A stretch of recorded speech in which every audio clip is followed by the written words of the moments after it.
Selamat pagi rekan-rekan Pusat Edukasi Saham Indonesia. Market Insight hari ini Kamis 28 April 2021. Diawali dengan berita yang dikutip dari CNBC Indonesia. Bursa saham Amerika Serikat AS dibuka amblas pada perdagangan Rabu 28 April 2021, menyusul antisipasi pemodal terhadap kebijakan pajak Presiden Joe Biden dan pengumuman kebijakan moneter. Indeks Dow Jones Industrial Average drop 124 poin atau minus 0,36% pada pukul 8.30 waktu setempat atau pukul 20.30 waktu Indonesia Barat. Dan selang 20 menit kemudian menjadi minus 138,6 poin atau minus 0,41% ke level 33.846,34. Sedangkan S&P 500 bertambah 8 poin atau plus 0,19% ke level 4.904,71. Sedangkan Nasdaq surut 9,1 poin atau plus 0,06% ke level 14.099,36. Berita selanjutnya, emiten bank digital PT Bank Neo Commerce Tbk atau BBYB berencana menambah modal melalui skema hak memesan efek terlebih dahulu atau HMETD sebanyak 10 miliar saham baru dalam penawaran umum terbatas atau PUT 5 dan 6.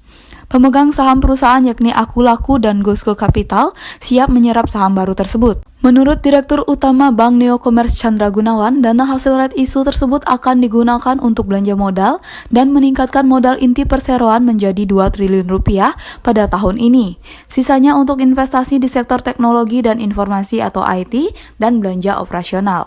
Berita selanjutnya, manajemen kedua grup bisnis global menyatakan negosiasi rencana penggabungan bisnis atau merger antara PT Indosat Tbk atau ISAT dan PT Hutchison Tree Indonesia atau S3I atau Tree Indonesia diputuskan diperpanjang hingga 30 Juni 2021. Proses negosiasi ini mundur 2 bulan setelah sebelumnya masa eksklusivitas nota kesepahaman atau MOU antara kedua perusahaan berakhir pada 30 April 2021.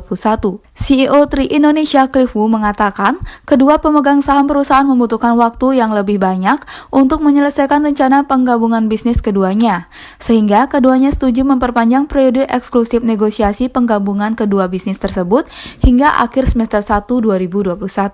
Berita selanjutnya, pergerakan harga obligasi pemerintah atau surat berharga negara SBN mayoritas ditutup melemah pada perdagangan Rabu 28 April 2021. Seiring dengan sikap wait and see investor menanti komentar dari Bank Sentral Amerika Serikat terkait inflasi. Mayoritas SBN acuan kembali dilepas oleh investor, ditandai dengan kenaikan yield-nya.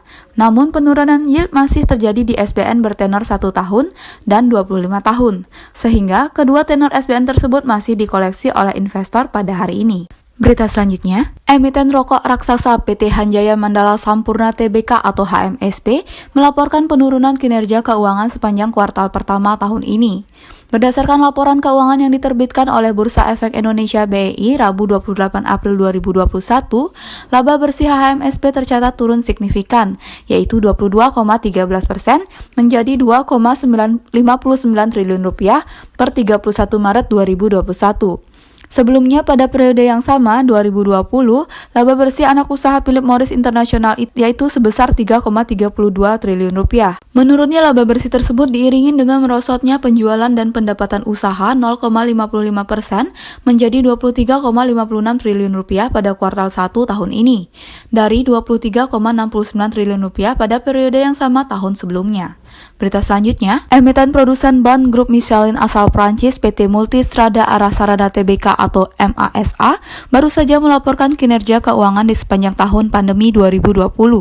Dalam laporan tersebut, perusahaan mencatatkan penurunan laba bersih senilai 33,16 juta US dollar atau setara dengan 480,82 miliar rupiah. Laba bersih yang dibukukan MASA mengalami peningkatan secara year on year, naik dari sebelumnya mengalami kerugian bersih 11,18 juta US dollar atau setara 162,24 miliar rupiah di tahun 2019. Berita selanjutnya, Rapat Umum Pemegang Saham Tahunan RUPST PT Saratoga Investama Sedaya Tbk atau SRTG hari ini menyetujui pembagian dividen senilai 298,43 miliar rupiah atau 110 rupiah per lembar saham.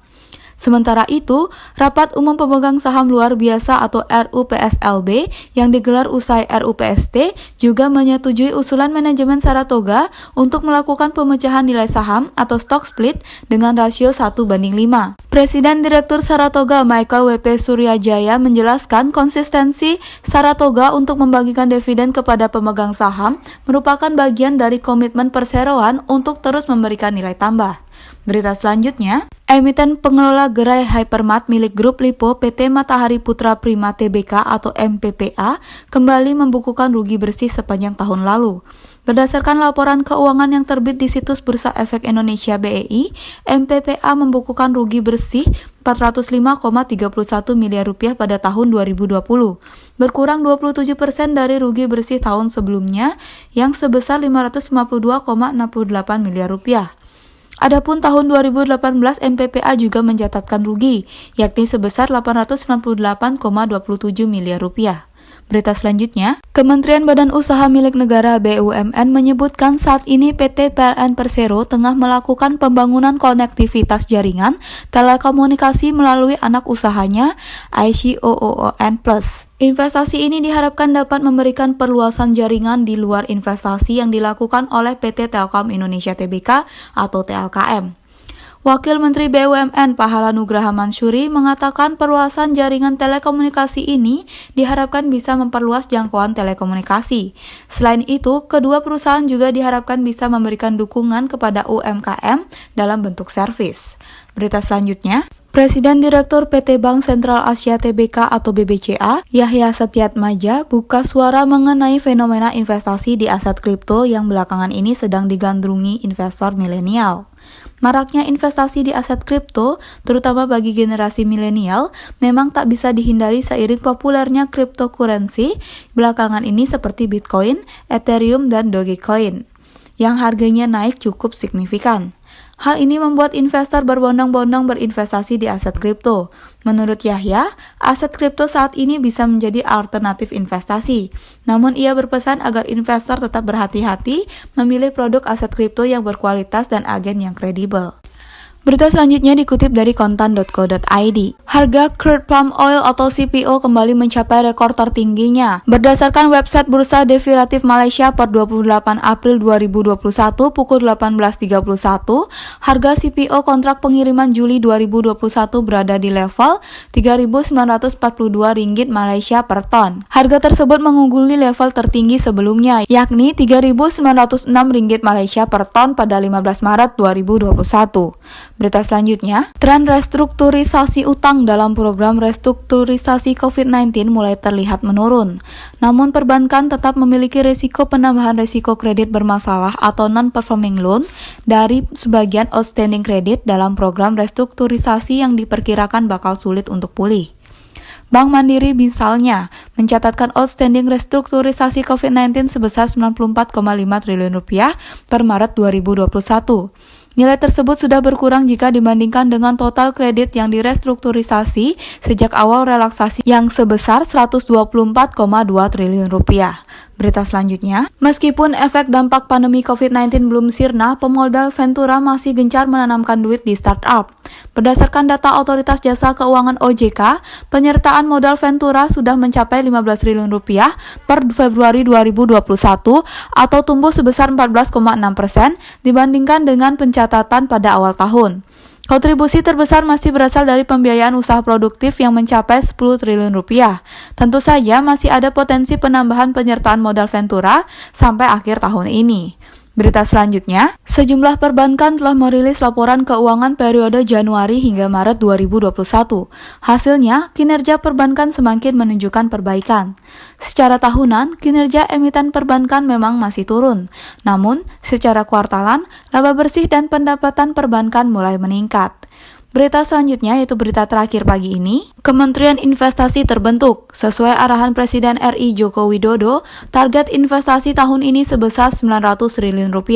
Sementara untuk tahun 2022 dan selanjutnya, Kementerian Investasi akan mengkaji ulang target investasi yang semula ditetapkan oleh Kementerian Perencanaan Pembangunan Nasional kepada BKPM. Pemerintah tentu mengharapkan capaian investasi terus meningkat. Sekian Market Insight pagi ini, semoga bermanfaat dan bisa tersenyum melihat market hari ini.